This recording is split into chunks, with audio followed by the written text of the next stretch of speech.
نماز قضا ہو گئی ہو تو رویا، کوئی نہیں ہے جو گناہ کو یاد کر کے رویا، کوئی نہیں، پاگل بن گیا، پاگل بن گیا۔ اب تو احساس ہی نہیں ہے کہ ہم نے گناہ کیا، داڑھی کٹایا احساس نہیں کہ گناہ ہو رہا، جھوٹ بولا احساس نہیں کہ گناہ میں نے کیا، چغلی کھایا احساس نہیں کہ ہم نے گناہ کیا، چغل خوری کیا اسے احساس نہیں کہ ہم نے گناہ کیا، اور پھل فوٹو دیکھ لیا، فلم دیکھ لیا، ریل دیکھ لیا، مووی دیکھ لیا، اسے پتہ ہی نہیں کہ ہم نے گناہ کیا، کسی کی بہن بیٹی پہ نظر غلط ڈال دیا احساس ہی نہیں کہ ہم نے گناہ کیا، مذاق کر رہا ہے، جھوٹ بول رہا ہے، اسے معلوم نہیں ہم نے گناہ کیا، سالی کے سامنے بہنوئی چلا جا رہا ہے اور سالی اپنا منہ دکھا رہی ہے، اسے پتہ نہیں کہ گناہ ہو رہا ہے، بہنوئی بھی جا کے سالی کو دیکھ رہا ہے، اسے پتہ نہیں کہ گناہ ہو رہا ہے، یعنی گناہ کو لوگ گناہ سمجھنے کو تیار نہیں۔ اس کی وجہ یہ ہے اس کے پاس علم نہیں ہے، اس کے پاس ایجوکیشن نہیں ہے، اس کے پاس تعلیم نہیں ہے، خاص طر دینی تعلیم نہیں ہے۔ اس لیے دوستو یاد رکھنا، تمہارے پاس اگر علم نہیں ہے تو ہاتھ رکھتے ہوئے لولے بن جاؤ گے، تمہارے پاس علم نہیں ہے پاؤں رکھتے ہوئے لنگڑا ہو جاؤ گے، تمہارے پاس اگر تعلیم نہیں ہے آنکھ رکھتے ہوئے تم اندھے ہو، تمہارے پاس تعلیم نہیں ہے تم محتاج ہو، تمہارے پاس تعلیم نہیں ہے تم مجبور ہو، تمہارے پاس تعلیم نہیں ہے تم اپنے آپ کے لیے بھی بوجھ ہو۔ اگر تمہارے پاس تعلیم ہے، ایجوکیشن ہے، تو یاد رکھنا قوم کی ضرورت بن جاؤ گے، تمہارے پاس تعلیم ہے تم مختار بن جاؤ گے، تمہارے پاس اگر تعلیم ہے عزت تجھے ملے گی، وقار تیرا بلند ہوگا، شان تمہاری بلند ہوگی، اور دینی تعلیم ہے تو خدا کی معرفت حاصل ہو جائے گی۔ تعلیم کا ہونا کتنا ضروری ہے، میں کہہ رہا ہوں ہنسو کم، قرآن نے کہا ہنسو کم رو زیادہ، کیوں؟ اس لیے کہ ہمیں احساس نہیں ہے، کبھی تو اپنے گناہوں کو یاد کر کے روئے، کبھی تو اپنی خطا کو یاد کر کے روئے، لیکن کوئی نہیں ہے رونے والا۔ کب روئیے گا؟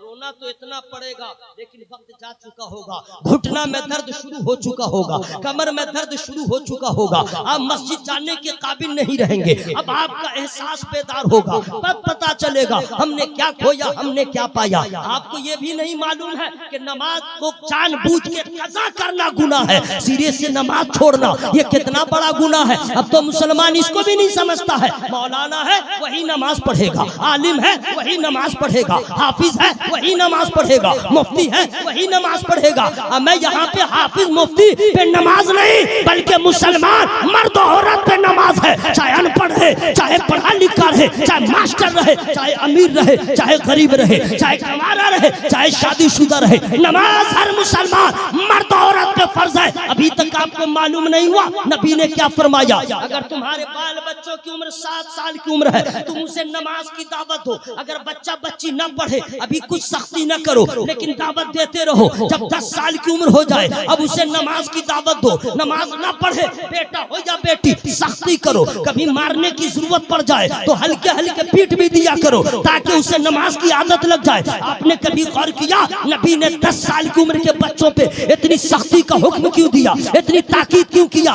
اس لیے یہ جتنے علماء ہیں سب کا علم اعلیٰ ہے، سبوں کا جواب الگ الگ آئے گا۔ نثار احمد رضوی کی طرف سے ایک ادنا سا جواب لے لیجئے، وجہ یہ ہے کہ یہ بچہ ہے یہ سادہ کاغذ کی طرح ہے، پلین پیپر کی طرح ہے، سادہ کاغذ پہ جو رنگ چڑھاؤ گے وہی رنگ چڑھ جائے گا، سادہ کاغذ پہ ریڈ چڑھاؤ گے ریڈ چڑھ جائے گا، یلو چڑھاؤ گے یلو چڑھ جائے گا۔ نبی فرماتے ہیں اپنے بچوں کو 10 سال کی عمر سے نماز پڑھاؤ تاکہ ابھی سے نماز کا رنگ چڑھ جائے، سجدے کی لذت مل جائے، اور یہ بچہ جہاں رہے نماز کا اہتمام کرتا رہے۔ بھائیو نماز میں اچھا ہے کوئی ایسا جو اپنی بیوی کو کبھی مارا ہو نماز نہ پڑھے؟ تو کوئی نہیں ہے، اپنی بیوی کو کوئی نہیں پیٹا ہے، میں نہیں کہہ رہا ہوں جا کے قتل کر دو گے لیکن کبھی یار دعوت تو دے دو کہ تم نماز پڑھو، کسی کو کوئی پرواہ نہیں ہے، یہی بیٹا بیٹی دیکھتا ہے نماز نہیں پڑھتا ہے۔ اس لیے میرے بھائیو آپ لوگ اپنی بیویوں کو سنوار لیجئے، محبت ہے تو بھی نماز پڑھ میں بھی نماز پڑھتا ہوں تاکہ وہاں کی رسوائی سے تو بھی بچ جا ہم بھی بچ جائیں۔ زور سے بولے سبحان اللہ۔ چونکہ اب وقت میرا ختم ہو چکا ہے لیکن شارٹ میں بتا دے رہا ہوں، اللہ تعالیٰ فرماتا ہے فَلْيَضْحَكُوا قَلِيلًا وَلْيَبْكُوا كَثِيرًا، تھوڑا ہنسو رو زیادہ، ہنسو کم رو، زور سے بولو ہنسو کم رو۔ کہاں روئیے گا؟ ایڈریس بتا دے رہا ہوں، یا تو رات میں جب سب سو جائے کوئی نہ دیکھے تو مسجد چلے جائیے. مسجد نہیں جا سکتے ہیں کچھ لوگوں کو رات میں مسجد میں جانے میں ڈر ہوتا ہے. صحیح بول رہا کہ نہیں بھائی؟ قبرستان جانے میں بھی ڈر ہوتا ہے رات کو، ہے نا بھائی؟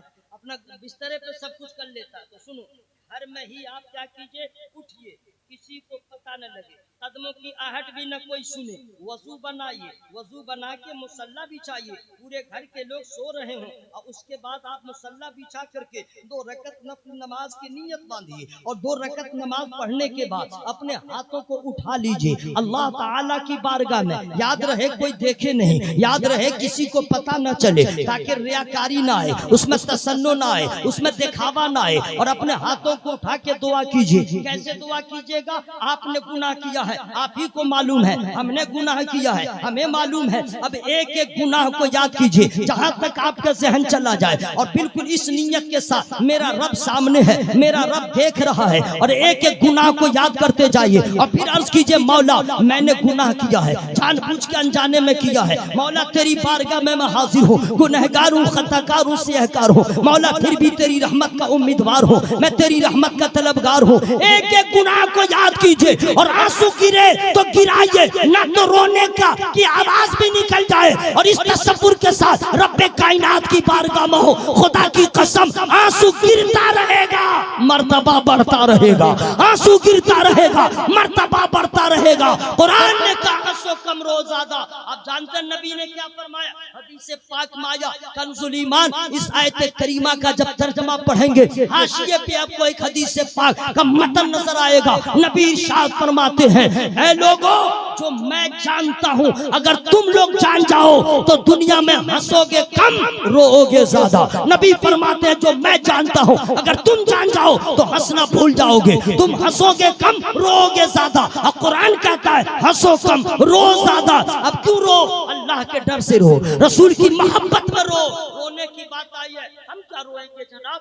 آپ کیا روئیں گے؟ حضرت آدم رو رہے ہیں، حضرت نوح رو رہے ہیں، تمام انبیاء رو رہے ہیں، تمام رسول رو رہے ہیں، اور میرے سرکار کے رونے کا عالم اللہ اللہ. جب جبریل امین نے صرف اتنا کہا تھا یا رسول اللہ اللہ تعالیٰ نے مجھے جہنم کی آگ کو گرم کرنے کا حکم دیا ہے، 3000 سال تک میں نے گرم کیا ہے، صرف اتنا نبی نے سنا، آنکھوں سے آنسو کے قطرے جاری ہو گئے. میرے نبی رونے لگے، اتنا روئے، اتنا روئے، اتنا آنسو گرا کہ میرے اعلیٰ حضرت عظیم البرکت مجدد دین و ملت امام عشق و محبت الشاہ حضور امام احمد رضا خان محدث بریلوی علیہ رضوان نے ارشاد فرمایا اللہ کا جہنم اب بھی نہ سرد ہوگا، رو رو کے مصطفیٰ نے دریا بہا دی. سجد المعصومین ہو کے رو رہے ہیں، ہم سراپا گنہگار ہو کے نہیں رو رہے ہیں. اس لیے میرے دوستو آج لے ان کی پناہ، آج مدد مانگ ان سے، پھر نہ مانیں گے قیامت میں اگر مان گیا.